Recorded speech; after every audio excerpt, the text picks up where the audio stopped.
Thank you so much for this amazing opportunity to do this, to be in conversation, to as we say, to sit and gab for a while.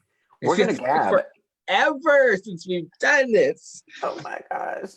I'm so excited. We have not done a one-on-one, you and I, in some time. I think I think it was Los Angeles the last time you and I spoke Yes, it together. It was was book. Barnes Noble YA Book Club for Running with Lions. No, it was after that. Was It it again? was LA Times. LA Times Festival of Books, Yes. and then it was uh, Oh, and then and Y'all then it was West, and then it was Y'all BookCon West. too. Oh my God. Okay, Yes. so I feel like you're an LA. I feel like we both are like Southerners who are like, oh, well, that's an LA person because every time we've seen each other, it's LA. So Exactly. that's my identity for both of us. And I know, we got Summer of Everything. It's such a sunny book, So I think at one point pre-pandemic, we were thinking of like, ooh, it's going to be West Coast, and we're going to meet up on the West Coast, and it's going to be this like West Coast thing. I think the pandemic, bad stuff aside, the correct thing happened. We are in, Yeah. I think here we are with Malaprops. We love so much. And Yes. up by me in Asheville, I'm near Charlotte, which is not too far away from Asheville. Yeah. But I'm just so happy that you and I can be here and do these virtual Same. events. I love virtual. I've been liking them. I honestly, and not to take anything away from seeing people in person, because if you know me, if you'll permit me to, I will hug the crap out of you when I see you and stuff like that. But I just love the accessibility of virtual events and getting to Yeah. see everyone this way, and the participation is fantastic. I don't know, it's something I hope really stays at the forefront should we go back to in-person conventions and festivals and stuff like that. I think things like this still need to be at the forefront and highlighted, because it brings people from all across the world together to talk about our favorite thing, books. It's so wonderful. And I think it's not just like accessibility for everybody, even though that's so huge. I think it's because I had people at an event yesterday virtually who were like, oh, I'm in Hawaii, I'm in Philly, or like, and just in general, like, going outside, in a big environment with lots of folks and being social and doing that one-to-one is not everybody's favorite cup of tea. Right. So this helps, that a little bit of that remove, make everybody comfortable. And it's not just that, it's also just, it's a lot of expense because, you and I, we're cutting our teeth at small indie publishers, Mm-hmm. and it's, who are working with, a more, modest, events budget. And so I think one of those things is really helping really bring a lot of that equity between different sized publishers to be able to do events like this together. I think that's Yeah. wonderful.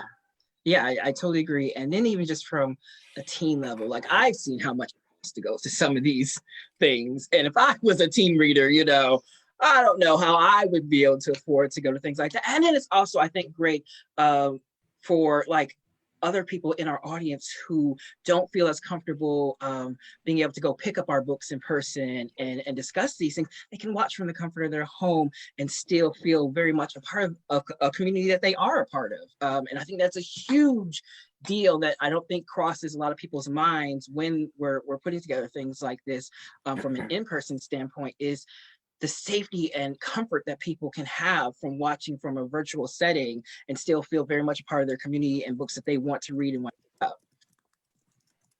Absolutely. You said it.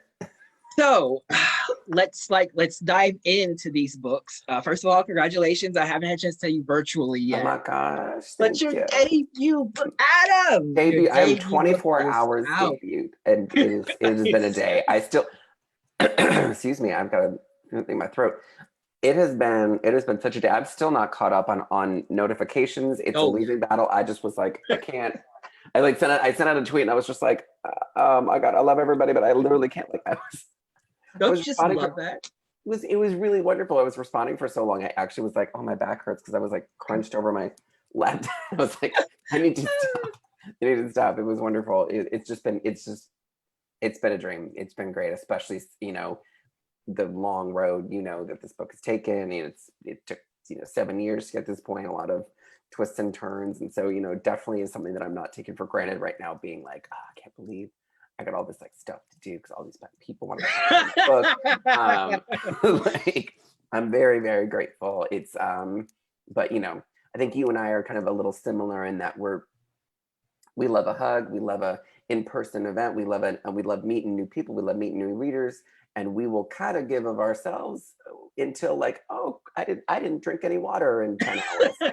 Oh no, now I'm in trouble. Like, so Yeah. I feel like, Yes, very much so. I can't, Yeah, very much so. Last week for me, last Tuesday was very much, oh, it's 8 p.m. Have you had a full meal yet? No? Okay. Well, I mean, but make sure you hop on Instagram and, do your thing. Such a hustle. It's a hustle. I mean, not that my stomach would have let me eat anything yesterday. I was like, nerves. I had a day of like, I was like nibbling. I was like, it's hard because now these words that you've put so much life into, so much of you emotionally, mentally, physically, and now they're out of your hands. Now they're in the world for other people to kind of take and absorb and do with as they wish, kind of thing. And you try to tell yourself it's okay, it's fine, but like the nerves, they're gonna stay. I'm sorry, you weren't planning on eating a 5-course meal anytime soon, but they're gonna stay for a while. But that's a great thing because this Surrender Your Sons is a fantastic book, and it's something to be proud of, even with the nerves and the concern of what might and might not happen, because it's out in the world, no longer in your hands. That's the thing, and it's debuting. Thank you for that, like beautiful, alley-oop there. Like it was, it is out of my hands, and I'm no longer writing these characters. I was even joking with my agent, and I was like, Eric, is it too late to add like a paragraph? Like, can I add one more little thing? Because I have been fiddling with this thing for forever, and it was like, oh, just a little bit, and it's never gonna be perfect enough. Never. Oh, no. I mean, I was literally like last night, like somebody was asking me like, oh, is there something that you wish you could have like added in that like you took out? And I hadn't even thought of that until that point. And I was like, oh my God, there was this scene and I can't believe I took it out and I could put like so much. Yes. So let's hop into it. Let's talk about it. Do it. About this book. And fortunately I got to read it way ahead of everyone. So I've been kind of like holding in being able to talk about it, just because I am probably not the person that you should take with you to the movies when you're seeing a movie for the first time and I've already seen it, because I'll grab your arm at the moment I know it's coming, like, oh my God. So it's been really hard to hold in. But let's talk about this fantastic book.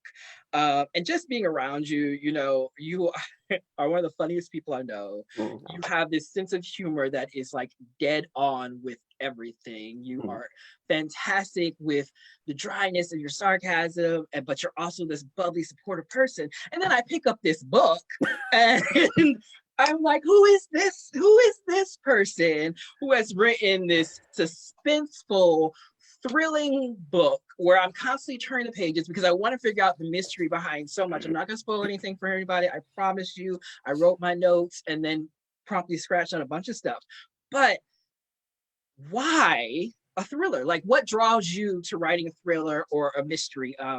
What about that? Because like I said, it just contrasts so much with the in-person Adam that I'm around, who is just, like I said, this bubbly, hilarious person. Not to say this book is not funny, because I had so many chuckles while, on the edge of my seat reading, but why mystery? Why thriller? Well, thank you for that. I adore you too. I think you're definitely someone whose personality is more of a like 1-1 with their books. Like, and like when you pick up that book, you're like, oh, Julian. Like you kind of get that real energy from reading that, even especially your latest one, Summer of Everything. And it's my hero is David Lynch, like artistically. So, and people who know David Lynch knows he makes very disturbing, thrilling, horrifying, scary stuff that really plunders dark sides and whatnot. But when you see him in interviews, he is like untroubled. He's just very untroubled. Everybody loves working with him. He was one of the few like one of those rare old white guy directors who is like not has this like list of horrors attached to his name. Like people love Right. working with him and he'll work with him again. Like people love that guy. Laura Dern's worked with him like every time she can get, and everybody jumps at that chance. And that's because like, of his energy. And I always found that in myself, because I have been drawn to like darker stories and exploring, because I feel like I'm very inquisitive. And in my main character, Connor, is also very inquisitive. And so that's definitely something. So I always like pulling threads and seeing what's underneath stuff has always been so interesting to me. And so I think that's why I've been really drawn to mysteries and thrillers and scary stuff, because it really gets to, I don't know, I feel like if it's in my books, it's not in my head. And, I'm like, you know what, I put it all out there. I And so love these are that. my fears, and these are my Yes. paranoias, and this is what's freaking me out, and this is how I really feel about this person. This is what I want to say to that person. And and I put it all on the page. It's like a journal. I'm just like, oh, that's out there now. I don't have to. I don't got to You live have to that carry way. that with you. Yeah. Exactly. Yeah. Yes. Exactly. That's how I think feel. that's one of the best parts about writing is it is a chance for us not to only just like explore the world. So it's so much a part of taking emotional, mental things that we carry with us all the time, and just putting it on the page and just, getting that feedback. I think is probably the best part, where you find out like there's tens of thousands of people who think the same thing that you've been carrying around all by your lonesome for so long. Like, oh, no one believes this. No one feels this way about this person or about certain aspects of humanity. But it's true, they do. We just don't have a way always to express it, but we get to express it on page through words. And I think you do a fantastic job of hitting on some very important points. A lot of things where I was just nodding my head like, yep, been there, done that, or, stuff like that. You talked about Connor. He is very much inquisitive, very much, so much so there are pages of the book where I was like, Connor, you just don't shut your mouth, you can get yourself killed, be quiet. That's why you like, if we're gonna cast this on this, I mean, you would be my character Marcos on the island. Yeah, You would absolutely, because Marcos is a camper who's been there for many, many months. Very, very sweetheart, very, very, sensitive, caregiving, caretaking, good energy. But like Connor being there he's only there a few hours and already he is stressing Marcos out. He's like, you're gonna get the smackdown, you're gonna go get, thrown into this bunker, you're gonna get put in jail, like you're gonna get all this kind of stuff, like you are stressing. And he, Marcos then is really spurred on to like keep looking out for this. He's like, oh my God, I gotta go chase after him again. Oh my God, he went and tried to get into this person's locked office and now I gotta go get him. And it creates a lot of trust. So I feel like that's definitely the Marcos jumped out of you right related, now. Like, oh yeah, related hardcore to Marcos, hardcore the whole time. But that brings up another very interesting aspect of the book. Something that we both share in our books is the ensemble cast, because I've seen you talk about this book so much, and the one thing I wish people would ask you more about is this ensemble cast, because this is very much Connor's story and the things that he goes through through this quick span of time. But the cast you wrote it's so hard to do, writing an ensemble cast, because you have to make the reader, one, not see these people as characters or stereotypes. You also have to make them want to root for these characters, or in some cases, with the villains in your book, you want them to root against them. But you have to create this feeling with these characters. They have to be very three-dimensional, and I think you did a fantastic job. You have Marcos in there, you have Molly, you have Darcy, Jack, Vance, Ramona, Drew. Like, I could keep going, but all of these characters I found myself so super protective of, because they all have their own deep backstory. They all have these situations where I'm just like, I want them to get away from this place. I want them to leave Nightlight Ministries, but at the same time, I don't know where they're gonna go, and I want to shelter them all. I want to take them inside my house and make them chilly, like. And that's something that's hard to do.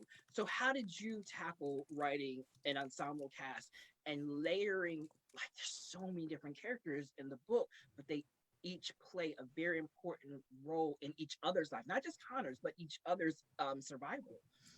Thank you so much for that. I am so happy you asked this question, because I love all my characters so much. It's not just about Connor, and people do mention Marcos a little bit, But the rest of my cast, I love so much, and it's tricky. First of all, to answer your question, it's tricky to write an ensemble, as you know, which you do so well. I mean, you got to balance making them memorable and not just like, oh my, what's his name again? Oh yeah. What's her called? Like you, like, because I mean that's the thing. You have to layer them in, and so that's not like, you know. Also, you know, it's, you know, I'm writing in first person POV, so I'm not in anybody else's head. So it's like, to make it feel like an ensemble through a total first person POV.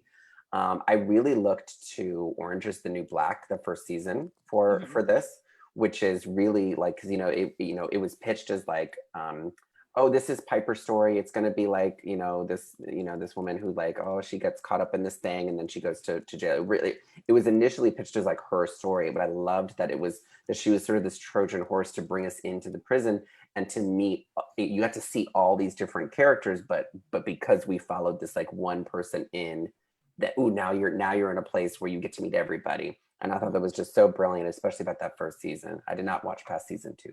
But that's fine. That's fair, and that's fine. I have read a little bit, but I was like, this is 1 and 2, and I'm good. Some shows you just have to stop. Well, I also like, I mean, who has the time? But so Orange is the New Black was something I really, really studied well, I think, for ensemble, especially this type where you really kind of, I mean, it's been pitched as like Connor's story, and people, what I really wanted, first of all, and I think I said this for our friends over at YA Pride, is I really wanted, because, I'm writing within my own experience, but this is really about how I feel. Surrender Your Sons is many things, but it's really about how I feel the LGBTQ plus community kind of can and should be.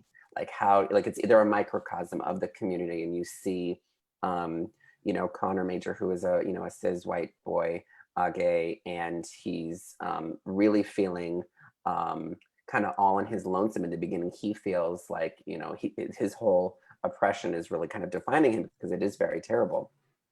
But then he really only has this one point of view, and then he goes to the island and he's only there for a few hours, and he meets people who have suffered worse, who have been there for a very long time. And so right away he thinks like, all right, I'm going to get out and I'm just going to get right out of here. And I think pretty much right away meeting everybody and seeing that, like, oh, he has not just his own struggles, but also there is a responsibility in him that awakens to take care of and to use, his position of like, oh, I have not suffered as much, to help out other people. And like, he is given a choice at one, I'm not going to spoil that too much, but like he is given a choice at one point to potentially leave everyone behind. And that is a crossroads that he's got, that he could save himself and leave everyone behind. And that's something that is, I feel like, for myself in this community, sharing Connor's kind of identity there, I feel like is just very important. So I wanted readers who share my ID to really kind of look at that and say, and see themselves in that, and not just have their own, their own suffering experience validated, but also on the other hand, to remind them, like, you have a responsibility to the larger community, and it's not just about getting yourself off the island, that everybody who has ever escaped nightlight or gotten out of there, but just themselves, has, it's almost like you don't have, it's almost like a weird curse in a way, where it's like you can escape, but you're always going to know everybody you left behind, and everybody who is still there, is still going to be suffering. So I feel like that in one way, that's a really great, like, horror movie, scary, like, oh my God, like, you have to like get everybody out. But I think that really is, I think the personal sacrifices and the responsibility that Connor feels is really how I wish a lot of the more privileged people in the queer community would relate to the community. So that's really, like, to the ensemble fact, that's why I needed such a strong ensemble, is that you needed to know that each one of these folks, like if Connor had left, and if any one of those people were still there, there would be no peace. So. And it needs to be, though. And I think that's such an important point, is to not center yourself, your own suffering, because yes, there is an easy way to consider all the things that are put in our path that hold us back, but also those that surround you who share these similar blockades, but also have to, like you said, Connor has some, but some of the other campers have it to a whole nother degree. that it doesn't automatically cross his mind, but eventually it does set in that, oh yeah, you know, while I do have these things, it's a terrible situation at home. I swear that first chapter, I was done with Connor's mom for life. But like you create this great environment that shows you, yes, we live in these difficult situations. What about those that are also in the community with you? What about the ones to the left and the right that don't look like you, that don't share your same ID or same intersectionality? What are you doing for them? You know, why is it all about just you escaping? What are we doing to elevate or take others with us, kind of feel? And I think that's such an important thing for people to see from a young reader standpoint to an adult standpoint, you know. Yeah.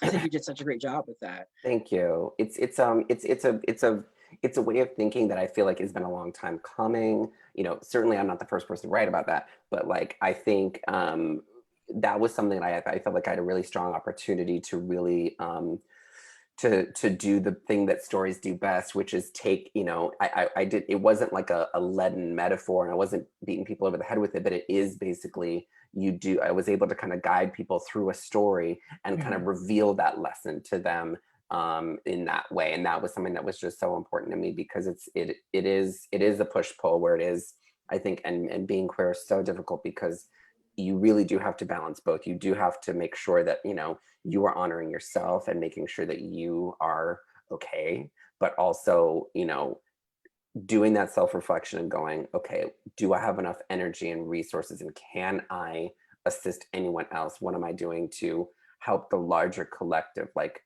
you know, and that's something where we've been discussing, you know, Connor at the beginning of the story has just come out. His boyfriend has kind of pressured him into coming out maybe a little too early. His boyfriend really didn't realize that was going to be like a bad thing because his boyfriend has come from a home that was like never anything but like super loving and supportive, and he's been out since he was 12, and you know, and had kind of that, you know, that way of thinking about being closeted that was like, oh man, you're like, when you come out, you're just gonna like everything begins, and you know, all stuff that like is true, where it's like when you're out, like everything is just, you know, not wonderful immediately, but given enough time, you go, oh man, everything sort of started then. But neglects to sort of realize the very vulnerable position Connor is in, is that he still has another year of high school. The family's broke. Like he doesn't have a whole bunch of money to like go live on his own if something really goes south, and things do go south very quickly for him.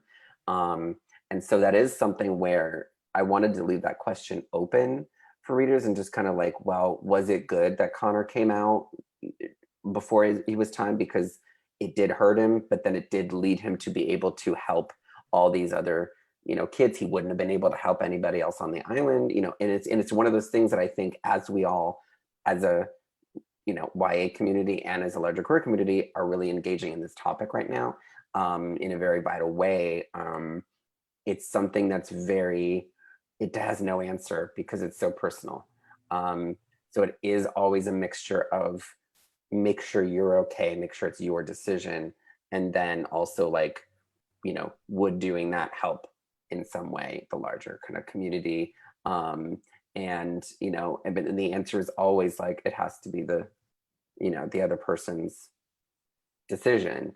So I think that's something where I think there's a Surrender Your Sins is a lot of like, it's just a big old journal for me to just be like, here's everything I've been feeling for the last 20 years about this community, from different points of view. So that's why it kind of reads a little tough and a little real, you know, despite all my like way I kind of act, you know, in real life, which is just to say like, no, I've been angry for a really long time about all this. So I'm gonna tell you. We contain multitudes, Adam. I swear, it's fine. It's totally fine. And it's very. I think it's very helpful to be able to look on the shelf now and see the very queer experiences, and to see that continue to grow. And like, I'm overflowing now with books because it's always my priority is to buy LGBTQI YA books first and foremost. And it's just so nice to say, I guess I will have to go to IKEA or something because this is no longer fitting in this space. And that's such a wonderful thing for me to have as somebody who grew up hating reading, because our experiences weren't there. So I was almost like, so do I exist in the real world, or am I just, this anomaly kind of thing? And so that was super. I'm so glad you touched on that. Talk about that. Gonna pivot just a little bit here, as we do. To talk a little bit, because you touched on Ario, and you touched on situation, you touched on ways in which the relationships that we build sometimes within our communities can be a bit unhealthy and whatnot. Let's talk about healthy relationships, because Connor does build some great ones. I feel like Wes built a lot of great ones in the Summer of Everything. There's joy in your book. And I know you're constantly like, oh my gosh, I have to keep on defending that. Yes, there are dark moments in here, and there's, yes, it's horror, and oh my gosh, I can't believe that actually happens, and stuff like that. But you do have joyful moments within the book. So let's I know people are like, oh my gosh, these are two totally different books, but really, like, queer joy, I think, exists with all of us in the community. It might not be as loud and bright as for some, but it does exist. So let's talk about the healthy relationships that Connor does build through varied characters within this short, which I love, which is in this short time, he finds his family, while for the longest time he was living in a shattered, broken kind of situation, a lot of unhealthiness. And it just really shows that when you do find your family, you do find those people you connect with, whether it is platonic, romantic, familial, it just does so much for you. So you can tell right away.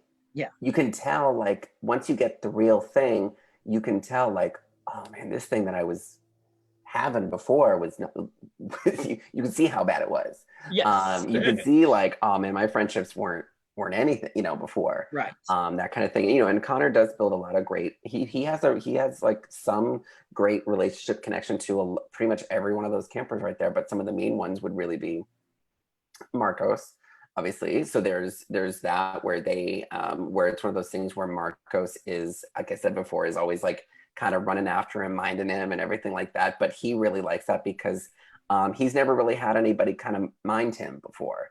He's got a single mom, and she was always sort of on the edge of really centering herself and not him. So he and there is a flashback where we flash back to when Connor was like 12 and just moved to town, and all the like teacher aides are just like, this kid, like everybody, like he was that kid who was kind of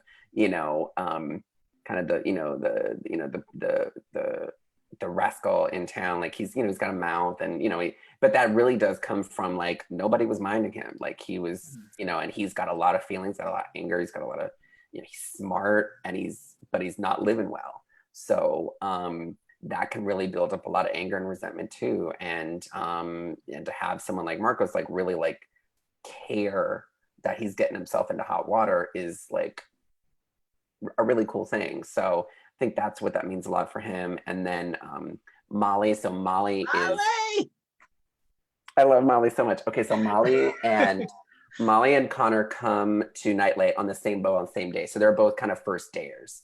And then where Connor is a little more, his like first instinct right away is to just be like, okay, what if I just like really faked my way through this program and just like got out super quick. And of course, all the campers there are just like, ooh, that's a great plan. Nobody ever thought of that before. Why don't you just fake your way through this and then be out of here? A+ plan. Yes. And let me tell you, it works real well. And so, and then, but like with that, Molly's plan right away is to just be like, she goes Lord of the Flies hard right away. She's like, I'm gonna get the spear. I'm gonna run this across your knee. Like, I'm gonna get out of here. Like, she's scrapping like right away. And so I think she's someone who's like, I think readers are really gonna love her because she's just right away like, she doesn't. No whole she's not like, I'm not gonna do this thing where I put on the camphor outfit and I'm sitting quiet in your class and I'm gonna like. She's like right away. She's just like, I'm out of here. I'm out of here. I'm out of here. So I think her and Connor really have a bond in that they both kind of at the same time realize like they both have a chill out moment where they're like, okay, I need to not run so hot, because they both run into another fave, Darcy, who is been kind of running, she's been low-key running kind of an anti-nightlight quiet revolt of her own, but she's been just kind of slowly gathering evidence quietly and kind of building kind of followers. So waiting for some like nice evidence, which Connor is, but then Connor comes in bull in the china shop, and she's been so careful to like, no one even knows something's going on, but he's like right away like, okay, where's this revolution happening? Okay, no, where are you hiding the evidence now? Like he's just like blowing, like they both realize that they need to be a little more cautious, and there's something to learn from being cautious and all that. So yeah, so I think he has these kind of at first adversarial, you know, relationships with Darcy and Molly, but they become kind of two of his closest like allies in this, because he learns his best lessons from them. He learns that I think through them he's able to learn like, okay, I've in way over my head, and I do not have all the answers. That's another thing about the queer community that I'm like really big on, is just like, you know, hey, you don't probably have all the answers, so if somebody else has got more experience and does know what they're talking about and you have never experienced this at all, this is your time to like be quiet, listen, and maybe let them kind of lead a little bit. And so that is a moment that really happens that I love with them. Yes, I adore Darcy. She's so good. You know what, Darcy? Like, what are you doing here? I had this thing on lock, and here you come. And I love that about her. I really do. I love the similarities, though, that I find between the books, in that Wes has his community in Ella, who is like, he's very like, I'm not taking any of this in the same way that Molly is, but she's also that person that will go to war for you, kind of thing. And then Nico is, in a way, Wes is Marcos, in the sense that he is that person that Wes can confide in, but also centers and grounds him and says, okay, you know, I'm here to look out for you. I'm here to take care of you.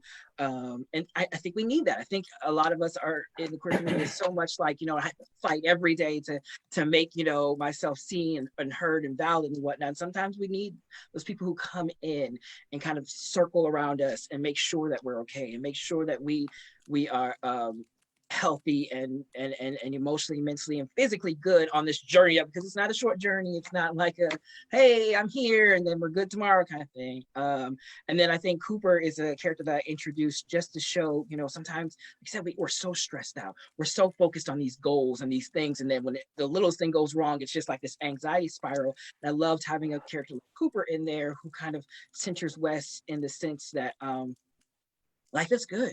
Life is not all just the doom and gloom, though this current circumstance, this current situation, there's so many things outside of that that we do have, whether it's just the support of a found family or friendship, you know, whatever it is, we have those things to kind of, you know, look forward to. And that's what I love, because I swear it happens quite often in books with LGBTQIA plus characters, where we have these people around us who kind of keep us, you know, they keep us who we are. We get to be our true selves, but they keep us and they protect us in little ways that are so valuable. And it's just like this common thread that I find in the books. And that's, I don't know, it's such a joy for me to get to show people. It's like, you know, it feels very lonely and very isolated sometimes maneuvering through this world.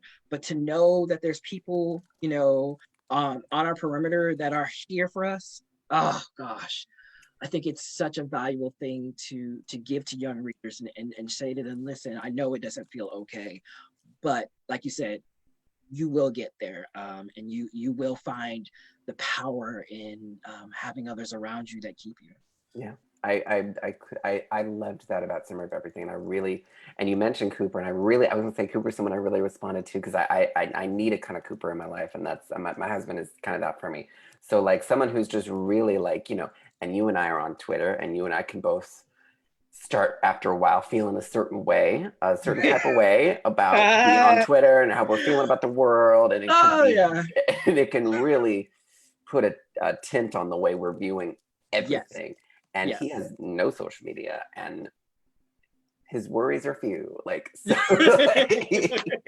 so he's very much for me, like, because I'll be, you know, it'll be one of those days where you and I are like, oh my God, we're all worked up about this, that. Right. And we're like, and he's like, what is wrong with you today? And I was like, I was on Twitter and they did this and that, and someone said this, and they were doing that, and he was like, none of that matters. Yes. Yes. And I'm like, oh, you're right. Okay, good.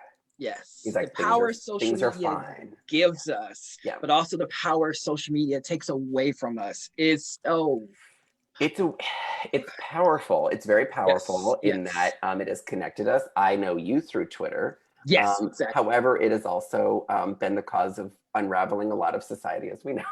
That's been extremely evil. So it is a weapon. So and in general, that's just, I think what we're seeing here is, I think, you know, if we're going to circle this back around to Summer of Everything, I think what Summer of Everything does so well is it does show the joyful aspects of community in the same way my Surrender ensemble, the camper ensemble does. I think I show also the very negative side that can come when you have from the staff of Nightlight, when you create this sort of society where it's very suffocating and there's only this one way of thinking and there's no way out, and you're hiding a secret. I think that's when you can kind of see like the negative aspects of Twitter. That's when you really get the tunnel vision of like, life is only this, the world is only this. And I think Surrender Your Sons is really about like expanding that and breaking people's minds out of that. And I feel like in Summer of Everything, it's really just purely about that joy. And it really is about, and it really made me feel so much like, I don't know, like, some YA, it maybe not always feel, it's like, all right, this is college. But it really made me feel like what it felt like to be like kind of 16, 17 again. And just thinking I knew everything, but then but finding everybody, how you found people by accident, kind of how that just like you, and that to me is joy, is when you meet a brand new person and they like super change your world. And I just thought that was so beautiful about Wes's story and all them.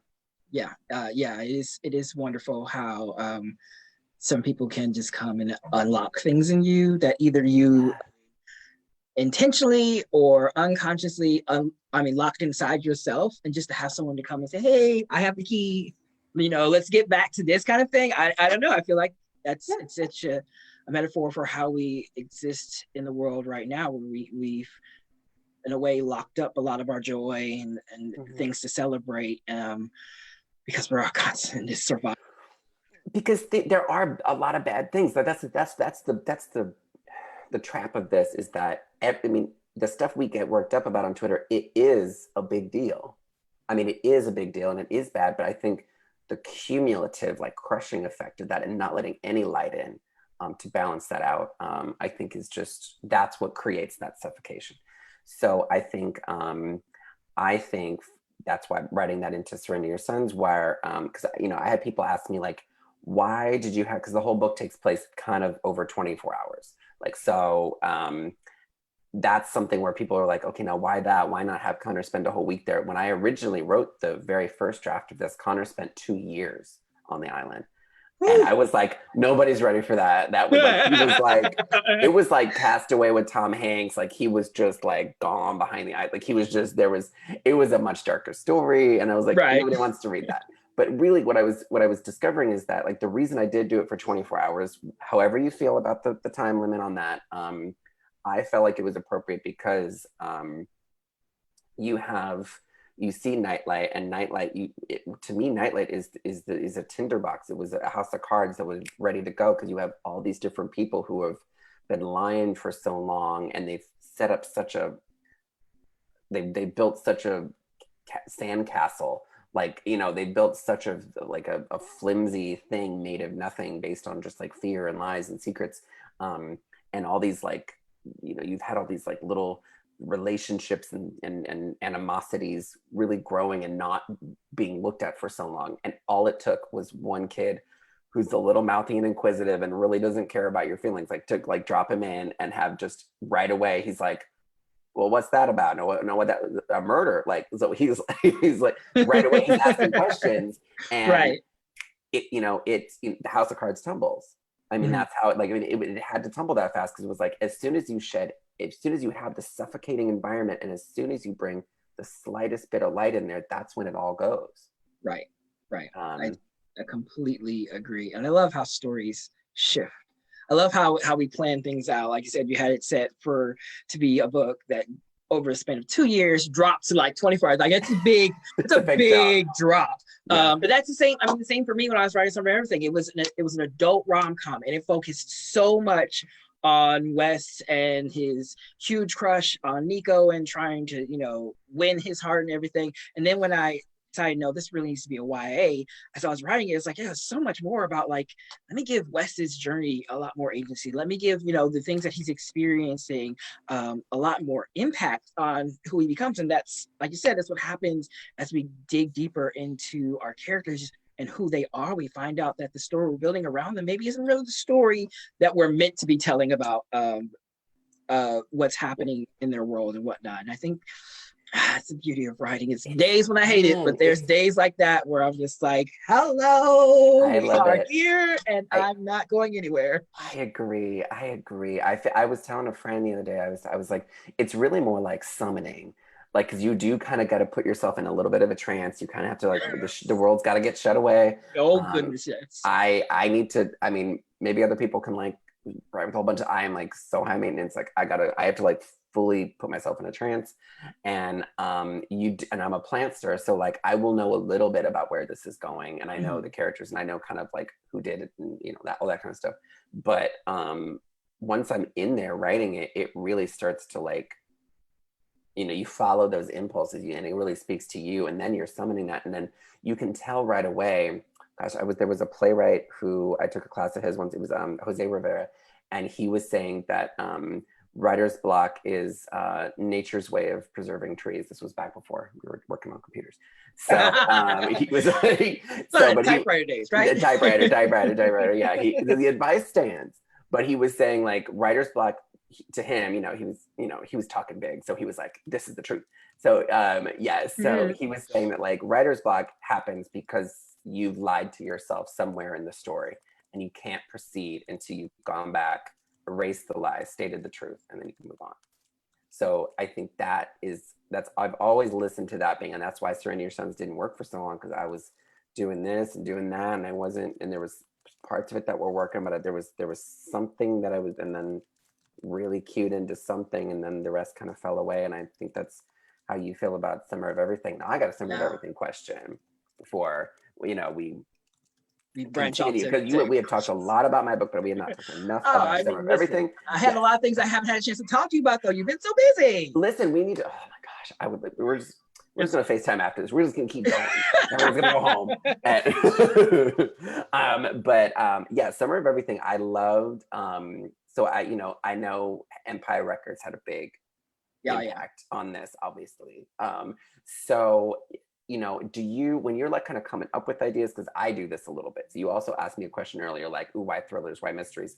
I wrote Serenity Your Sons because I was like, I wanted one of those 90s thrillers that I love. Like I love those, like those Sandra Bullock, The Net. Like it's like, oh gosh, The Net. Watch it tonight. Everybody go watch it tonight. Like or like Julia Roberts in Pelican Brief. Like it's one of those things where, or like Erin Brockovich, where she's just kind of like, where you have this like kind of main character who's like really saucy, and like there's everybody's lying and they're not leaving until they figure out what's going on here. Like that's like those thrillers that I love. So that's where I write that. Now, did you like set out to just be like, I really, really want to do kind of my own Empire Records? Like, do you like kind of start with ideas? You're like, I love this movie, but I'm going to make it more me. It's funny because I didn't with this book. I just really wanted to write a feel-good rom-com. Because like I had just turned in Running with Lions. I was waiting to see if Interlude Press Duet Books was going to pick it up. So it was like this little 3-month gap where I was like, I really need to get my mind off of this. And I wrote it because I really wanted to rom-com, because I wanted to feel good on the inside. And I obviously had to make it queer because that's going to make me feel good on the inside. And then as I was writing, I think like maybe Empire Records, I had like this whole set of movies I played in the background while I was writing. It was like Empire Records, 16 Candles, a couple of others I can't remember right now, but those like playing in the background. I was like, you know what? I love Empire Records. And so I borrowed certain elements from it that I was like, it's such a good movie, but also it doesn't reflect me because it's an all-white cast. There are no known or set on screen LGBTQ characters, things like that. And I was like, I love this movie, but I'd love if we had things that spoke to more than just one viewer, or the chance to feel seen on multiple levels. And that's how that kind of came into play. But I love that you said that because, a lot of times I do think cinematically when I'm writing, and say, oh my gosh, let me write this as if this was a movie kind of thing. I know you have screenwriter background, so it's just this feeling when you're writing stuff where it's like I just have to have that cinematic feel. And I think more and more as I went, like there's parts of Empire Records that are so great. It's parts of a lot of the movies we grew up with that are so great, but also very non-relatable.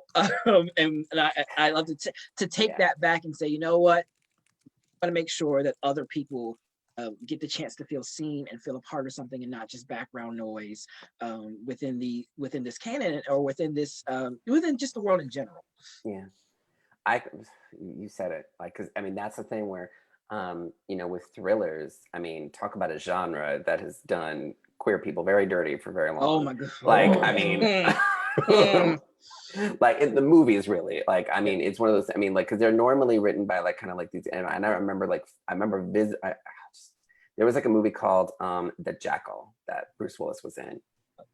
Okay, so we know what we're talking about here. So there's a gay guy in that, and he's like dispatched violently for like a very silly non-reason. And I remember being in the theater. I was one of those kids who was like, I was a little serious film kid. So I was 14 in the theater watching that. And I was sitting there and this guy just gets like shot, and then he like kind of does this like kind of gay scream as he dies. And then the whole audience was just like laughing at it. And I was just sitting there 14 years old, just like, just inside, just dying. And it always stuck with me. And that's why I really, really was just like, either we're like not in it or we're in it way too much. Like we're either a villain or we're, like some, like we're like a body count, which like, and it was just like, well, I was like, well, what if this like non-mask, like, queer boy, like was the hero? Because like, Connor is like, he's very sassy, he's small, he's not like physically intimidating, he's one of those things where he is just like this he's me. Yeah, just saying that. No, there's a lot of myself that I want to see how I would do in this environment. I want to see how I would get someone like myself through to the other side victoriously in one of these stories, and not just myself, but like all my friends, and have every one of those people be someone who would not have survived a regular kind of thriller, or wouldn't have gotten to tell their story in that time. All these different I loved everyone's little backstories and who they were, and who they were before, what they're going back to. Like you said, like there is that tension of like, it's like, yeah, we got to escape, we got to get out of here, and then there is a line where it's like, where are you gonna go? You're gonna go home. Home sent you here. Right. So there is there's a dread to this story that I think in another escape story might not be present. Is that it's escape, but is escape the right thing? And at one point, Marcos even is like openly saying like, I'm all for doing something and protecting ourselves, but like, what if we all just stayed here? Because if we went home, we're not all going to be together, and we'll all be separate again. And there is a real recurring theme of like, you're less of a target if you're together. Right. So that's something that I just want to make sure everybody gets that, because this community really needs to make sure that we're really including everybody. Because you can't, it's all talk if you're not including every single last person. So we've gabbed on. Tell us, what do you got for us? So I've got a few questions cool. Here. First one is from Craig, And Craig says for Adam, and Julian, weigh in on this too if you'd like. When writing an ensemble cast, is it hard not to have one of the supporting cast characters break out and try to steal the spotlight or focus? And I would like to even broaden that. How do you control your characters? Badly. I did it very badly. I would say real quickly for myself, that was something that we were wrangling chickens with it through the edit process, through the final revisions up to the very last revision we did, because I always equate writing to cooking, and it's very much like you got to get the spice right. You got to make sure that flavor is dominant. This is a note underneath, like it is hard like that, but physically, craft wise, how you do it, how I do it is really just running through like and do the classic, like pretend like you're that, like a character you're worried isn't maybe in it enough, like make sure you like go through and just be like, just pretend you're that character's like biggest fan, like you're like, oh man, I'm a diehard, like, someone fan, and then count the number of scenes they're in, and then count the number of lines they have, like pretend like you're playing them in the movie. Okay, how many lines you got? And you can kind of tell really quickly there, you're like, oh, okay. And then also with ensembles, I tend to write too many. So one of my favorite tricks is to just find characters who are sort of similar and serving a similar purpose and combine them. So that'll solve things. I often have the issue of someone trying to take over, and what helps me to kind of eliminate that is, whose story am I trying to tell? Like, who is meant to tell this exact story? And that's how I'm able to refocus in on the main character and just remember that these other characters, they play an important role, but is this their story to tell? Is this their journey to take? And then it's similar to what Adam says. My editor for my next book, she gave me this wonderful trick I never did before, which she was like, okay, take your outline, because I am an outliner, and she said, I want you to highlight different parts where your main character interacts with different people, and give them each like their own color. It's like a color coded thing, so you could see how much time you're giving this one character, the main character interacting with this one character, and how much time you're giving with another. Are you building on this, or are you just just like, oh, I just enjoy just word vomiting all about this person in a scene is whatnot. If it's not moving anything forward or it's not helping situations, you gotta have to do that. You kind of have to look at those things and balance it out. And I let me tell you, like, eye-opening experience. I was like, you can go, but also I need to elevate this relationship. If I'm gonna have it in the story, then I need to make sure it's balanced and I'm elevating it. So that's helped me out a great deal. Sage advice all around there. Next question is from Anna. So the two of you talked about joy, and we're all struggling these days with, like you said, being on social media, news we hear, or not being on social media, and maybe having another level of peace of mind.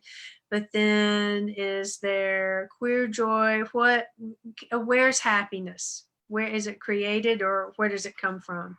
And so this question is, balancing your personal joy with the writing of the harder stuff, and how do the two of you do that? Do you want to take that first? No, I don't. For me, I actually don't find it like emotionally taxing to write the hard stuff. I know that makes me sound like Hannibal Lecter, but like I kind of like I love a Disney villain. I love a villain. I love a thriller villain. I love a this, that, I kind of do plug into when there is sort of menace happening.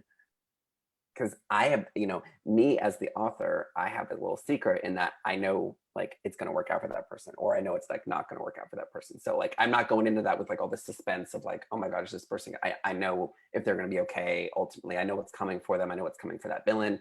So I feel like I kind of get to just be this like, for me, it's just playing with action figures. I just get very like, oh yeah, you're in trouble, like, you know, like kind of that sort of stuff.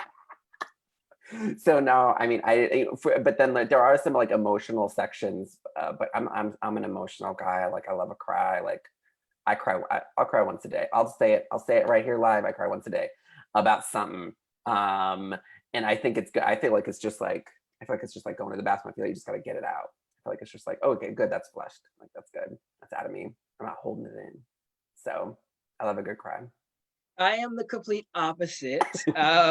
I write so much of the feel-good joy parts first, and then my editors are always like, okay, great, Julian, but what about the tension here? Or, you know, because I'll touch on tension. So I am so good at avoiding tension. It's ridiculous.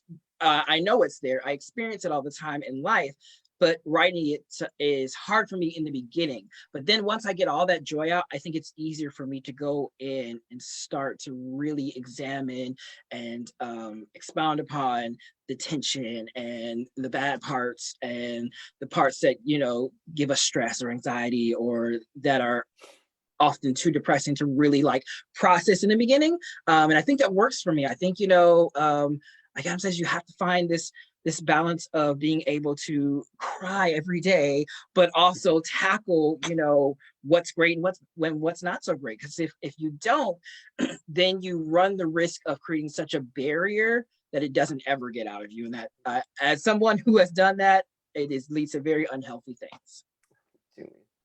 One of the elements of this conversation that's really stood out for me is that you two do need to write a book together. I think we did. I think we did. For the audience out there, you know, give them the push and the shout outs that if it doesn't happen, we're going to be the worse for it. And so I just have to say, what a pleasure, Julian and Adam, to have listened to two amazing authors and clear compadres. You have it, and I know it's a joy for your readers and for all the people who joined us on Facebook. We want to thank you so much for becoming a part of our community, and Malaprops is here to support writers like Julian and Adam. Congratulations, Adam, on your debut, and congratulations, Julian, yet again. Another one. He's done it again. And then more, again, the robust blurb, right? And it's gonna get longer. I love that. I'm so excited. I love your blurb, like plus mine, which is like, and then author of this book, Adam Sass. I really wanted that comedic moment of just like, oh gosh, I love and that. then here's the newbie. Yeah. The only great things are headed your way, Adam. Don't worry about it. We're headed there together. We're writing that book together. Okay. Yeah, I feel like a promise has been made. This is a historic, yes, promise. Right, yes. it's been immortalized. There are lots of witnesses. We're waiting, and we thank you both so much. Thank you. You've gotten so many wonderful comments. I just want to tell you just a few of them. That one person said, thank you, like little emojis, Molly is the best. And then Marcos frown. Yeah. And then for the two of you from Merritt, despite how horrible this year is, the book releases this year are just all caps so good. And so the two of you really made that contribution. Isn't it true that we find a refuge in literature? Oh, yeah. And I feel like that's one of the red thread going through your conversation. And again, it's been my pleasure to be here and listen to this wonderful like electric popping and cracking. It was like popcorn, right? Munchy popcorn. And I want to thank you both again, and I hope we get to see you in the store. Otherwise it's the virtual life for us. And love you both. Go buy from Malaprops. Please support your local indie bookstores. If you buy these books from Malaprops, get book plates. So Sign book plates. please. Listen, rare thing right now. Yes. We can't all be there to sign, and book plates are it. Thank you. Thank you both so much. We hope you have a wonderful evening. Thanks for being with us and sharing your time with the two of us. We hope to see you again soon. And thanks, audience, for joining us. Everybody, Thank you all. have a good evening. Thank you. And good night.